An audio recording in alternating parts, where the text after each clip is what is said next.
The charismatic ex-PM called for Britain to show it is radically different from Brussels in the wake of Brexit. Boris Johnson took a dig at Rishi Sunak's Brexit deal as he warned the UK is still stuck in the EU's orbit. The former Prime Minister made the comments in his latest Daily Mail column about a cage fight between tech billionaires Elon Musk and Mark Zuckerberg.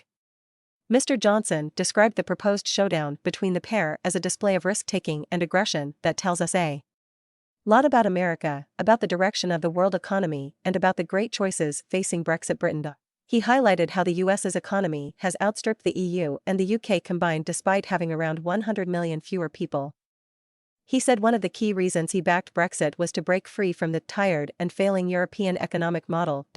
In a pop at Mr. Sunak's Brexit deal on Northern Ireland, Mr. Johnson wrote, "Well, folks, 7 years on and, partly thanks to COVID, we have still not achieved escape velocity, we are still being held in the gravitational pull of the EU, and, I might as well say it, agreements like the Windsor Framework don't help, because they make it more difficult for the whole of the UK, including Northern Ireland, to be different from the EU's regimes." Mr. Johnson said the UK has made a start by diverging on biosciences and financial services, but he called for Britain to go further and faster to show it is radically different from the bloc. Mr. Johnson warned against the hike in corporation tax, saying the UK should undercut Ireland's low rates to encourage wealth creation. He said, "We need to show that we actually admire and appreciate the madcap spirit of adventure that has propelled these cage fighters to their billions. We need to unleash in this country the originality and energy that has created these American giants, including the willingness to say or do the unthinkable.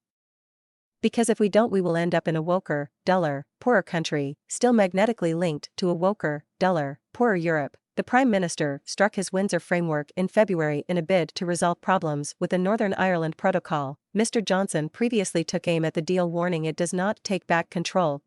In a speech at a global soft power summit in Westminster in March, he said, "I'm conscious I'm not going to be thanked for saying this, but I think it is my job to do so. We must be clear about what is really going on here. This is not about the UK taking back control, and although there are easements, this is really a version of the solution that was being offered last year to Liz Truss when she was Foreign Secretary."